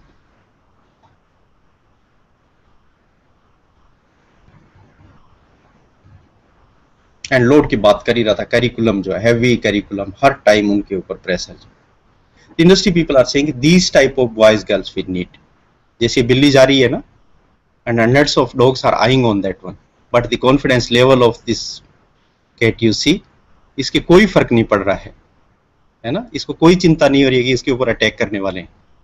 We need those type of boys and girls from this country, and country is having lot of expectation from us. You are the part of those 22%. Yes, you people are very lucky who got the opportunity to enter into higher education. 78% I am saying they are looking towards you people. Please deliver. And then patience. Industry के लोग कह रहे हैं कि बच्चों में patience नहीं है, उनमें बहुत ज़्यादा पेशेंस नहीं है, और वो ये करेंगे आपने वो दबाने वाली बात. फिर मैं कह रहा हूँ कि आपने इनको दबा रखा, क्रश कर दिया इनको जो है. प्रिंसिपल हेड को दबा रहा है, हेड जो है लेक्चरर को दबा रहा है, लेक्चरर जो स्टूडेंट्स को दबा रहा है, डांट रहा है, गालियां दे रहा है. And even the examination system which we are having, they are saying it's very bad. These are the comments of the industry. I'm not saying from my side. What industry people are saying when we are inviting them. They are saying your examination system is faulty. All are appearing, all these animals, birds, they are appearing in the examination. And the assignment which has been given to them, it is being said you climb on this tree. Monkey can climb, how elephant can climb? कैसे चढ़ेगा वो पेड़ पे जो है? वो कह रहे हैं जिसकी जो कैपेबिलिटीज है उसको उसी हिसाब से असेस करो, है ना.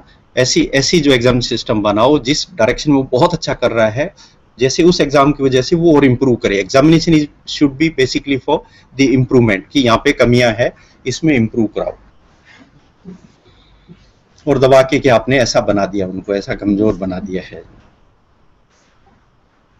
They want loyal students who should be connected with that organization. You should have attachment with that organization. You should have ownership with that organization.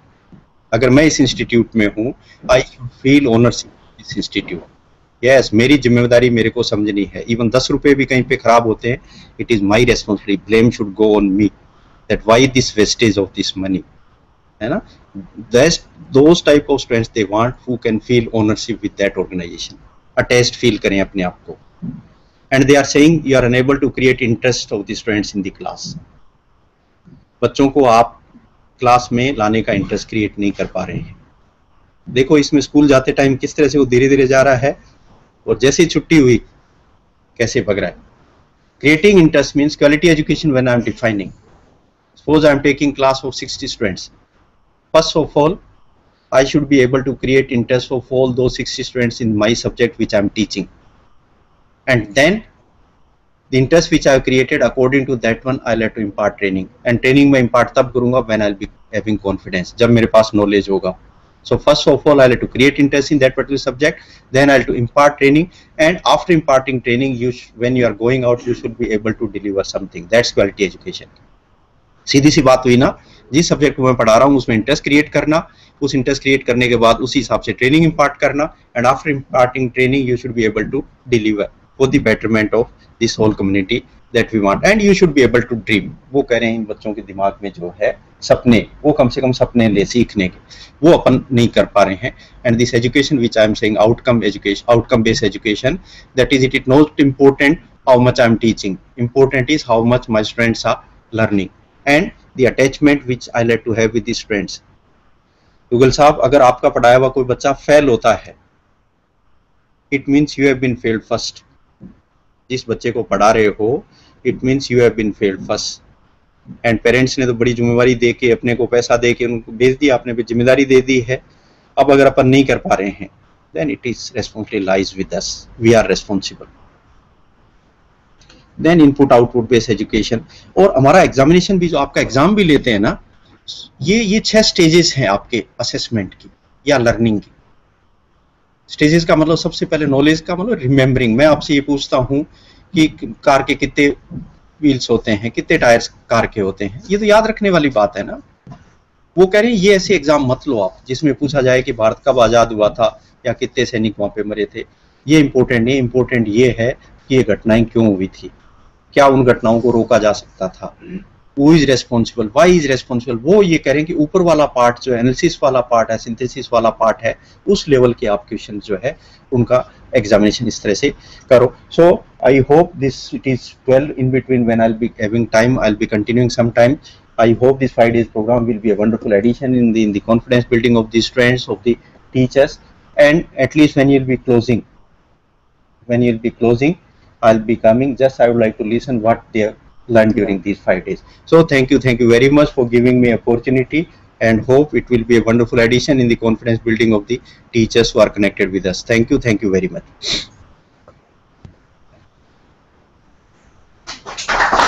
Thank you, sir. Well, it is always learning a lot, when we hear you addressing the people. And in this small talk, you have covered the aspects, not only that where we stand our country in terms of the educational planning at the world standards, what we need to do at higher level, but also to the end part, to the teacher and student, what responsibility they have, what expectation they have. And this reminds me of the saying from Swami Vivekananda, who mentioned that it is the responsibility of the educated people to think about the society and induce in them the motivation and action such that they build the better society, because it is the education which they have got it as the cost of the society. Where we got the education, it is all the engineering institution, government institution, they are all subsidized. True. So that is why it is the responsibility of the educated people. But unfortunately, with the passage of time, the values have slightly dwindled, as you mentioned rightly. People think more about what they are going to have. So if the educated people think more that what they can contribute for the betterment of society, so no doubt that the society is going to be better. But we have to shift the focus from paradigm from the self to the nation. So the Japan does this, they put the nation first, the society later, individual at the last. Unfortunately, many of us follow the reverse pattern. So I believe there's a lot much to learn, and thank you so much. We had left in between the GIT. If we have the director, the center, so we would like to have Yes, word yes, from please. GIT. Yes. Yes, sir. We have no queries. Thank you very much, Punya sir. Your lecture was very informative and interesting. Okay. Thank you. Thank you so much, everyone. Then we have a tea break for a short time and for half an hour, and then we meet back. Thank you so much.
first technical session.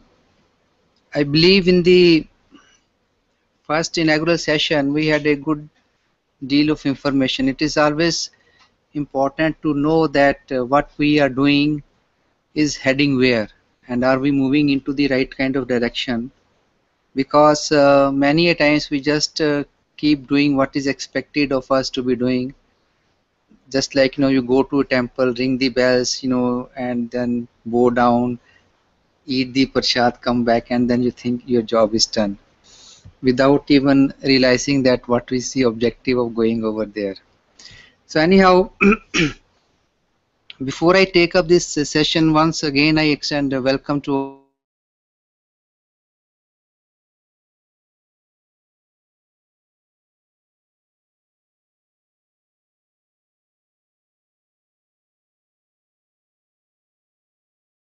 the participants who are the purview of civil engineering. It's basically a multidisciplinary area, no doubt, but I still remember that when environmental engineering got the emphasis, then again it were the civil engineers who came forward, and then it was taken to be kind of extension of public health engineering. So they worked and then they developed the field of environmental engineering with support from other disciplinary areas like chemical, and then also to some extent from geography side of that. Likewise, when the the subject of disaster management was under the evolutionary stage, so it was again the civil engineers who were given the responsibility, or they assumed the responsibility. So civil engineers and architects, they had the larger role to play. So in this particular section, we'll first have an overview what really a disaster is and what type of disaster are there, and then if we see the worldwide, which type of disasters affect more and which area they are affecting more. So all those aspects we'll be seeing in this presentation.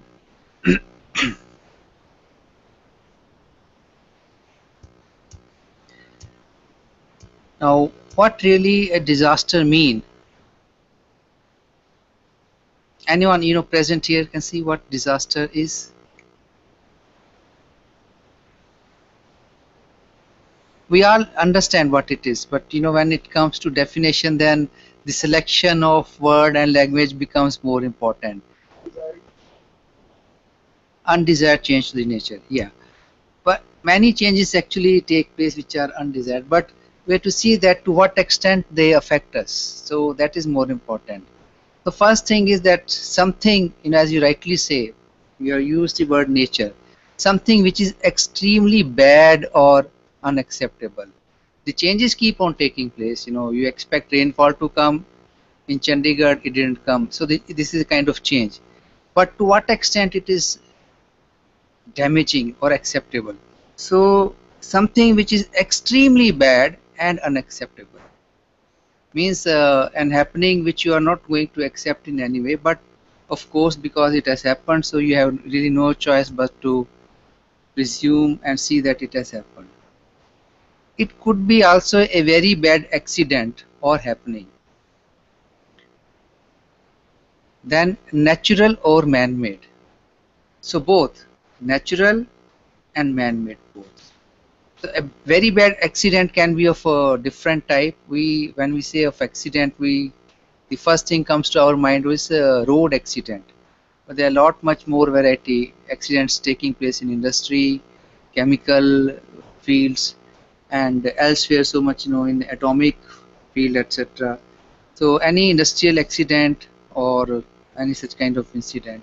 So in the disaster, that means they are, when we say natural, so they are beyond the control of us.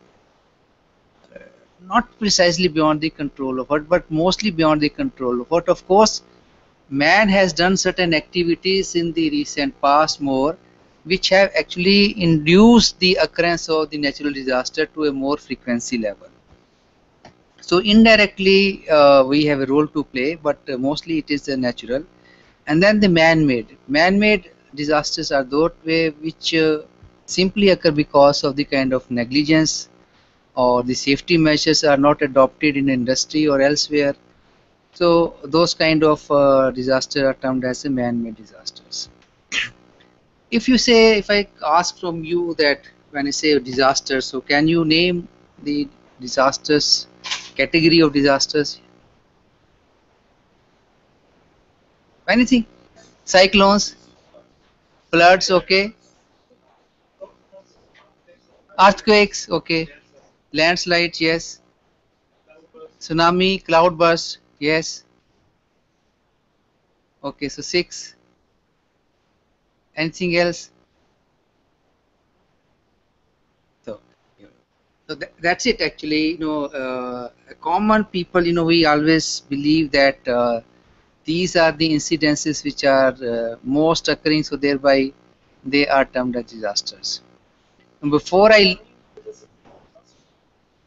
actually I give you the list, let us deliberate a little more upon the disaster. What is the nature of disaster?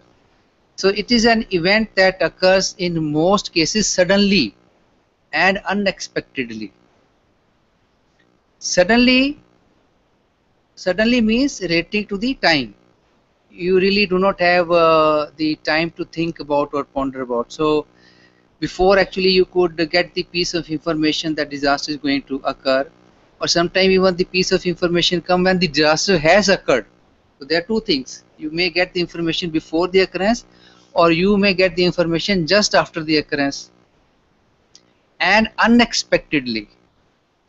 Now, of course, fortunately, with the advent in technologies and our satellites which are capturing the data, many of the types of disasters can be predicted, for which actually we are going to have a separate session.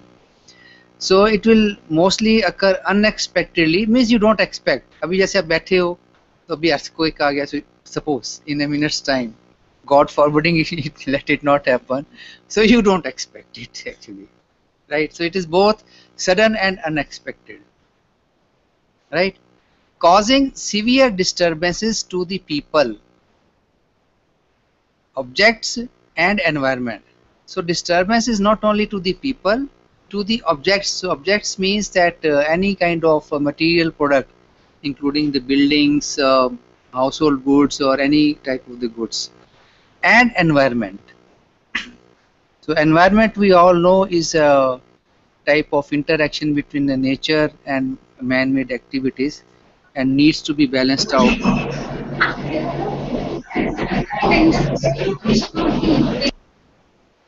Resulting in loss of life, property and health of the population. So the losses are also three-dimensioned. One is loss of life, the second is loss of property, and third is loss of health. Some of these losses are, again sudden, and some have the long-lasting impacts as well. For example, loss of life is sudden, but the impact is long-lasting. The loss is not going to be repeated. Loss of property is also one-time occurrence, but it can take some longer time for that damage control to be done or getting it back. And loss of health is most prominent. People might not have died, but they might have experienced injuries or some other causes, and they again will take a lot of time to recover. Now, what is the impact of that? Such a situation will cause disruption in normal pattern of life, generating misfortune, helplessness and suffering. First is disruption in normal pattern of life. So obviously, if God forbidding, if suppose in the morning earthquake would have occurred, so probably I would have been then busy, getting things in order, something which loss was before coming to this place, So it will disrupt the normal pattern of life. अगर आपका flooding हो जाएगा, obviously people will not be able to report in time. So their energies and attention will be diverted to adjust themselves or counter the adverse effects of those particular disasters. And it is going to generate misfortune, helplessness, The helplessness is a difference from misfortune. Misfortune means कि हमारा bad luck हो गया तो ये नहीं हो सकता, कुछ काम होना था नहीं होगा. Helplessness is a state where you feel that you can't do anything, you know, despite of your best efforts, your good intentions. You may be a rich person or whatever you are. आप अब helplessness हो, कोई कुछ नहीं कर सकते. अगर flood आ गया तो आपकी गाड़ी नहीं जा सकती, ना टैक्सी जाएगी ना कुछ जाएगा, हेलीकॉप्टर घर तक नहीं आएगा. So that is a stage of helplessness. You feel helpless. And particularly the more people are, you know, influential and powerful in positions or what way, they feel more helplessness and suffering affecting the socio-economic structure. We will understand little more about what is socio-economic structure. You see, these are very intricate terms, you know, they are simple in writing, but to understand them is a very, it is a complete philosophical and data based, and it involves the psychology of a lot of the people who are involved or concerned with that. So it will affect the socio-economic structure of a region or a country to such an extent that there is a need for assistance or immediate outside intervention. Outside intervention. So outside intervention can be intervention from outside your city, maybe intervention from even outside the country. For example, last year Chennai floods occurred, or Kashmir floods. The floods occurred in Kashmir. So because they are affected by floods, they cannot help themselves out. And then there is some you know, people away from Srinagar who could have helped, they didn't help. So finally the help came from the Amritsar, you know, Golden Temple, who prepared the food packages for all the probably 12 days, and they were sent from there to the affected areas. So let's say outside intervention, because the structure आपका जो system है affected area का, वो तो crumble कर गया. It's not in a position to extend any help. Likewise, if you remember last year, in Nepal 2015 the earthquake occurred, and then the teams from India were flown, NDRF team, you know, National Disaster Response Forces. So NDRF teams were flown from India because उनका अपना system नहीं था. Of course there was a little later political issue about all that, but that is an external intervention, because the country is in such a bad state that if they start doing on their own, it will take much long time. So the help came from external places. Now back to the types of disasters. So the very first which comes to your mind is naturally the earthquake. But you know, again, this is a relative, you know, because we are in northern India. So if you ask somebody who's sitting in northeast in Assam area, so if I ask them which is the first type of disaster, they will say floods, because they witness it every year, right? We don't witness that. So the first here comes the earthquake, then the floods, the hurricanes. So if you ask someone in US, they will say hurricanes. They will name the tornadoes or hurricane as number one. Volcanic eruptions near Italy, the cyclones, droughts. Drought is a सूखा, okay. But the list continues. Landslides. तो अगर आप उत्तराखंड में पूछोगे तो उनको दो ही जवाब मिलेंगे mainly, but they unfortunately know a lot of them. Floods they have seen, landslides also they see, earthquakes also they see. So sometimes one type of disaster can be triggered by another one.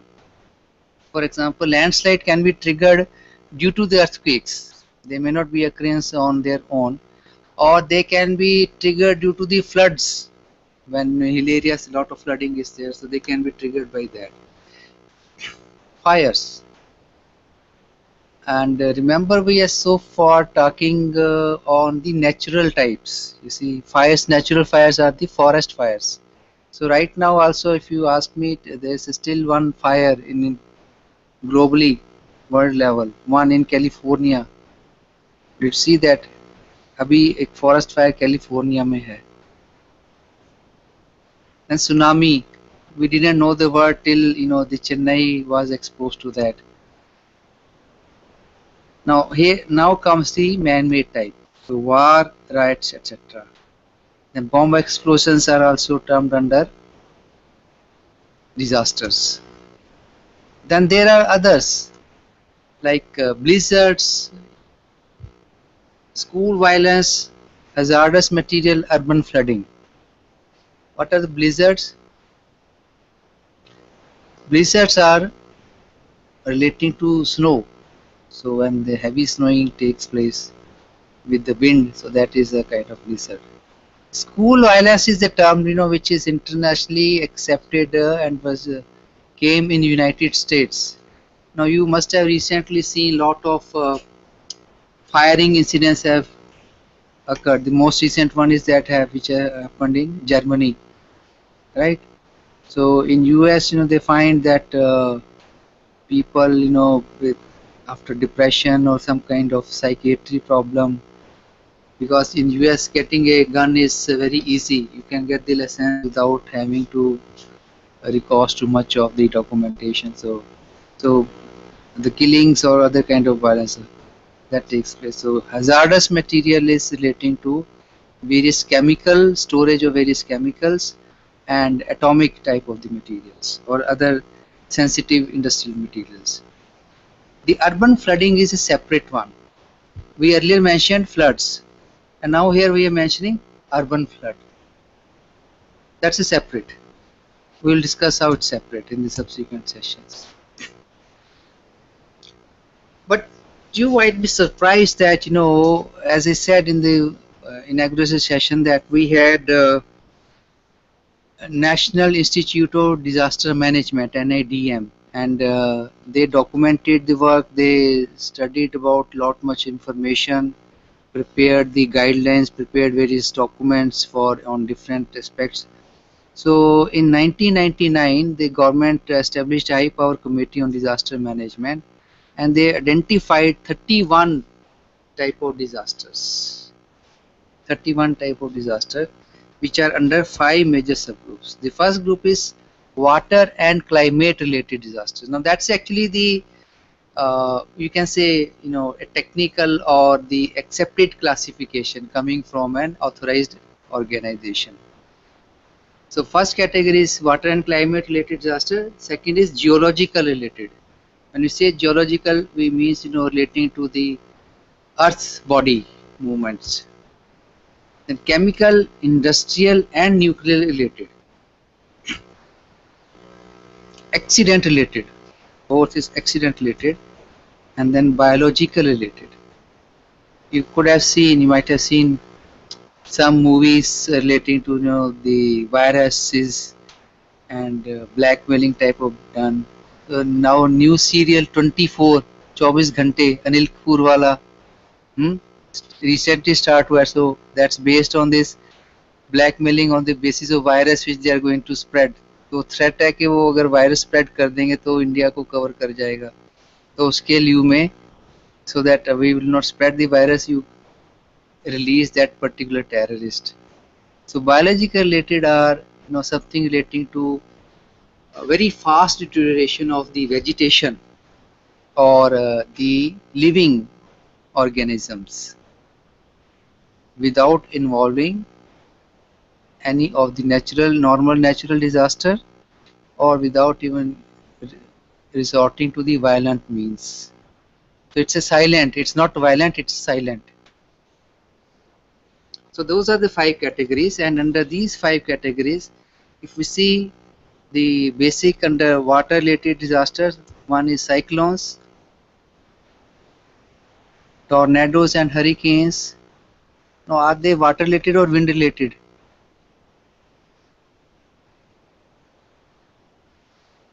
Do you agree with this?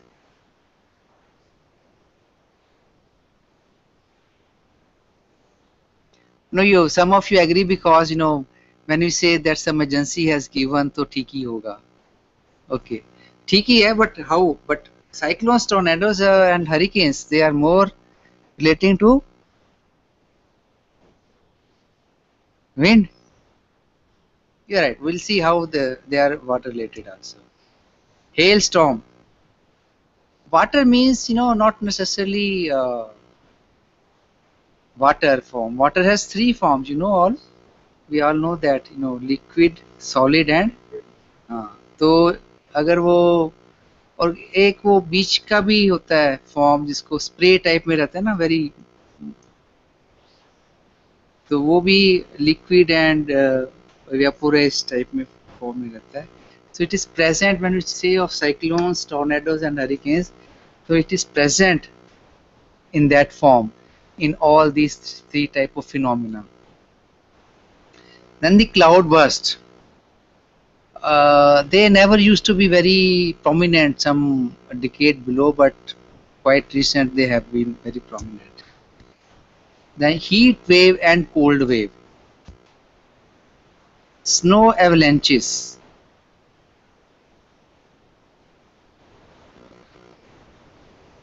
Droughts. Why heat wave and cold wave, what they have to do with the water? Heat wave you can understand. It results into reduction. Availability of water becomes very, very less. So अब गर्मी में क्यों होता है, पानी सूख जाता है ना, बॉडी का टेम्परेचर हाई होता है, पानी सूख जाता है, so you face a problem. Droughts, then sea erosion. So you can just have a look: cyclones, tornadoes and hurricanes, hailstorm, cloudbursts, heat wave and cold wave, snow avalanches, droughts and sea erosion, thunder and lightning. These are 9. And still one more, tsunami. Tsunami is a mixed type actually, so that is why it is clubbed under water. Then geological related disasters are landslides and mud flows. What is a mud flow? Mud flow, mud, you know that it's a type of clayey soil, mud जिसको mud कीचड़ बोलते हैं. So it is mixed with water. When it is mixed with lot of water, so under certain natural conditions it can start flowing. So that और वो आपको पता है कि एक आपने वो इंजीनियरिंग में क्विक सैंड कंडीशन तो पड़ी हुई है, right? So what really happens is that the soil loses its supporting capability. So that is why अगर उसमें कोई फंस जाएगा तो the more you try to attempt come out of it, the more you get entangled. ये हमें पता होता है फिर भी नहीं हम मानते. अभी पता है ना, लेकिन अभी अगर उसमें फंस जाओगे फिर भी वही करोगे. 75% people will do the same. Why so? Because it's a जो छोटे बच्चे होते हैं वो ऐसी गलतियां करते हैं, उनको बोलो इसको नहीं छेड़ना, टच नहीं करना, गर्म है. उसको आप अगर टच करेगा तब समझ आएगा गर्म है, पहले नहीं वो मानता. So sometimes you feel that you should experience it more before you believe it. So that is the difference between an intelligent person and wise person. The intelligent people will always try to learn from their own experiences. The wiser people learn from others' experiences as well. Right? So it is good to be wise here than to be intelligent every time. So landslides and mud flows. Mud flows are, of course, their occurrence is very limited, but landslides comparatively have very, very large occurrences. And obviously the occurrence of mud flow may take place along with the rainfall. Then the earthquakes, which are the most predominant. Here comes another category, which is dam failures and dam bursts. The causes may be any, but the final outcome is that failure or dam burst. Then you have minor fires, which are again geological related. The chemical, industrial and nuclear related disasters are chemical and industrial disasters. So the occurrence takes place in industry, particularly any industry or especially those industry which are dealing with the chemicals. So chemical may result into the fire or fume formation in terms of gas, or direct contact with the chemicals can be dangerous. So any type of those can come. Then nuclear disasters. The accident related disasters are forest fires, urban fires and village fire. We'll discuss a little more about these when we talk individually about these. Mine flooding. Mine flooding. Mining is a activity which is to claim the ores or products below the earth's crust at quite a deep level. Okay, so if the flooding takes place there, that is called mine flooding. Oil spills, major building collapse. What is a oil spill?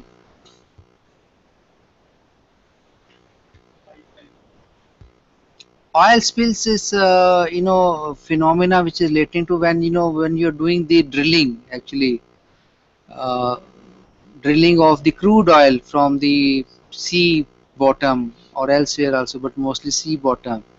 So if there happen to be any kind of leakage or pilferage or bursting, then it results into the oil spills. Though that is mainly the oil spill. It takes place. So it has occurred. So and it results into loss of the fish life in the seas. Many incidences have occurred, but some of the incidences were not related to the drilling. They were rather related to the accident of the tanker which was carrying the crude oil for to some different countries. So it was the accident of that ship which was carrying the crude oil, which resulted into oil spill. Then major building collapse particularly happens during rainfalls. It's not relating to earthquake. Any collapse occurring due to earthquake is not under this category. It is for the different reason. The building has gone old, or if the rainfall, due to the rainfall occurrences take place. CL bomb blasts are again accident related. They are not the accidents. If you say what is the term, what is meaning by an accident? Again, sudden and unexpected. But for why it happens? We all know about road accidents. Why do they happen? For two reasons. So there is a elusive smile on some faces because they are breaching on the road the traffic rules. So one is that you are not in a discipline. You don't follow the guidelines, safety or rules which are said to be should have been followed. But second could be just like that, you don't have a signal, some vehicle coming from one side. It's a kind of accident. So you had no intention, actually. It's not deliberate. It takes place because of negligence or ignorance. Both can be there, ignorance or negligence. So but serial bomb blasts are definitely not on those reasons. They are directed activities, terrorist activities, festival related disasters. So again, India can boast of having large variety either in Holi or on Diwali. So every year when you read the newspaper, next on the Diwali day, you'll find so many people were hit near the eye, or so many people even lost eye, and same thing on Holi. And a lot many cases come to PGI from different places. Then electrical disasters and fires. Air, road and rail accidents. Most of you should have expected this to be first when we say of accidents.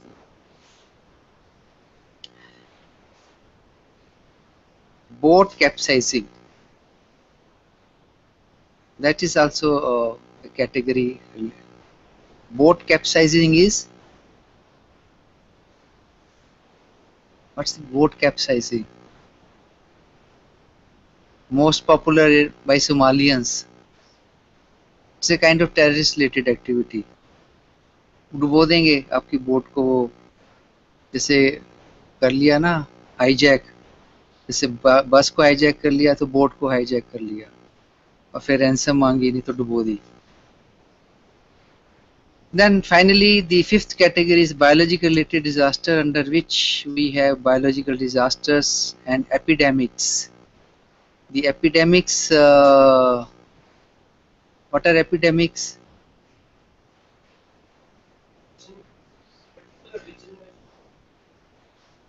Some some some kind of disease which spreads out very fastly and in a limited region. Do you recall what was the last epidemic India witnessed? In which state? Swine flu, okay. Yes, swine flu was one, which are not really in form of epidemic. Gujarat, yes, Gujarat. That was relating to which animal or species?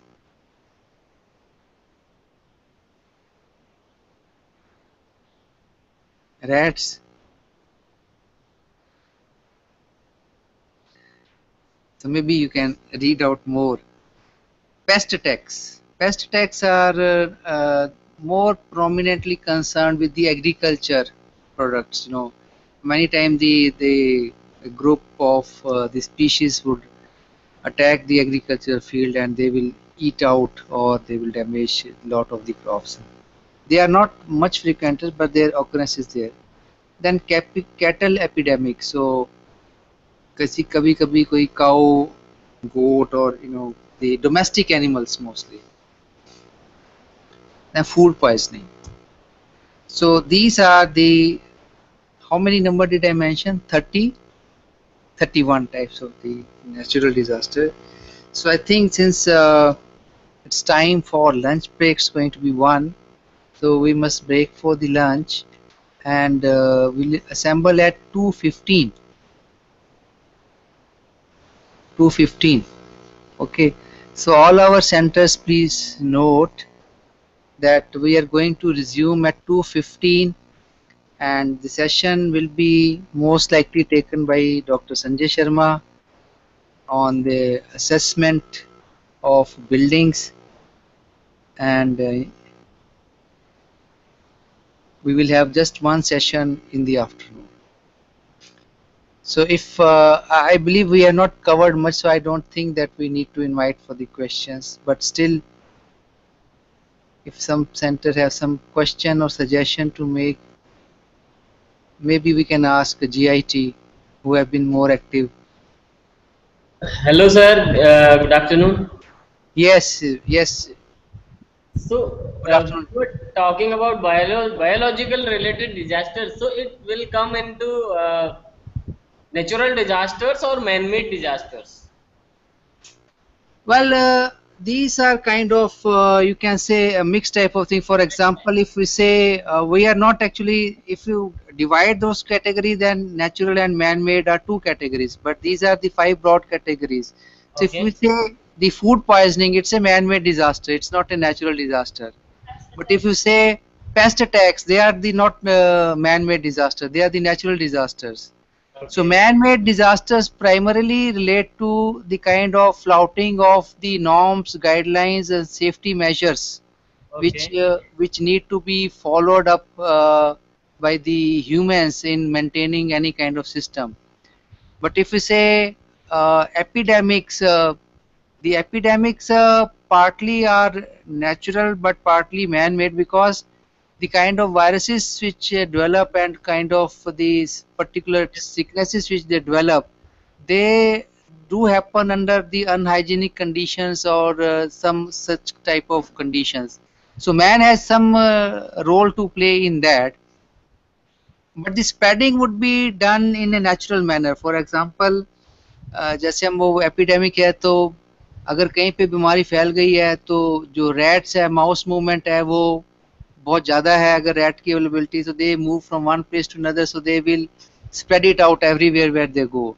So likewise, any type of the species, small species, flies or mosquitoes, so they can quickly spread it out. So it's a kind of development is on account of the negligence, but spreading out is on account of the other species. So you can say it's partly that. Okay. Thank you. Thank you, sir. Thank you very much. Thank you. So see you in the afternoon, or we have some other question from another center or suggestion.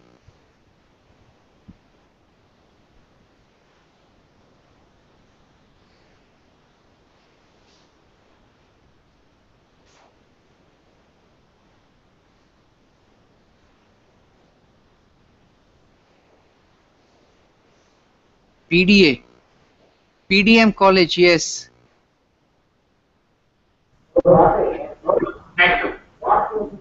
PDM college से तो अच्छी तरह नमस्ते भी नहीं हुई अभी तक. आइए जी.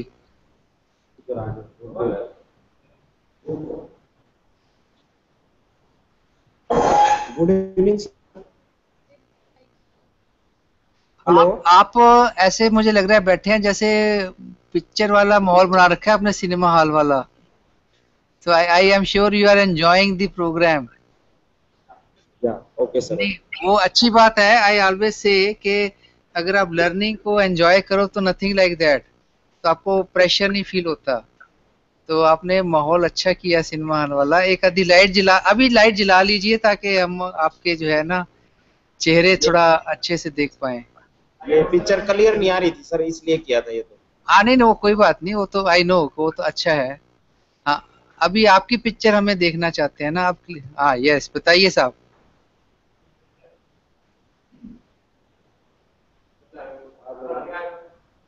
पूछना है क्या, कोई क्वेश्चन है क्या?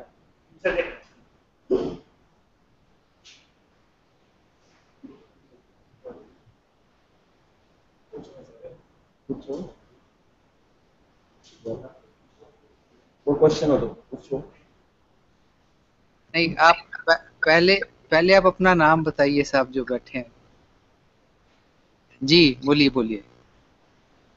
मिस्टर पवन जांगड़ा सर. पवन जागड़ा जी. हाँ जी सर. अच्छा, आप सिविल से हैं? नो सर, मैं कंप्यूटर से हूँ. कंप्यूटर से हैं, ओके.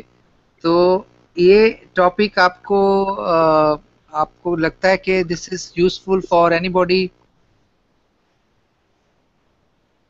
हमारी कोशिश ये रहेगी कि जितने भी दूसरे डिसिप्लिन एरिया से भी हैं उनको भी ये पूरा यूजफुल लगना चाहिए. उनको जो हम कंटेंट है आप सबको समझ आने चाहिए, तो वो हमारी कोशिश रहेगी. आप कोई सजेशन देना चाहते हैं? आपकी क्वालिटी ऑफ रिसेप्शन ठीक है? हाँ जी, ठीक है सर. ओके. अच्छा, ओके. कुछ और कोई क्वेश्चन या कुछ और आप कहना चाहें? No question sir. ओके. आपके पीछे जो 3 लोग मुझे नजर आ रहे हैं, हाँ जी बताइए साहब.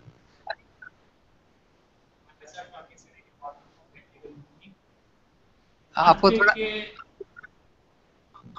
हाँ जी, अर्थक्वेक के जो बात कर सर, सबसे पहले कौन सी वेव हमारी अर्थ? हाँ वो अभी हमने शुरू करना है. अभी तो शुरू हुई है, अभी तो प्रोग्राम शुरू है. अभी वो सारा डिस्कस करेंगे अर्थक्वेक की डिटेल्स वगैरह. अभी तो थोड़ा अभी टाइप्स पे ही हमने शुरू किया है. So will discuss about that. मेरा ख्याल आपके क्वेश्चन तब कुछ आंसर आएंगे. ठीक है जी, थैंक यू. फिर ब्रेक के बाद मिलते हैं. कोई और सेंटर है जो पूछना चाहता है? 250 पे मिलेंगे सर. 250. हेलो. 215. ओके जी, ठीक है, थैंक यू. नहीं 15 बोला. हाँ जी, हिंदी में पूछ लेते हैं. किन्होंने बोला है?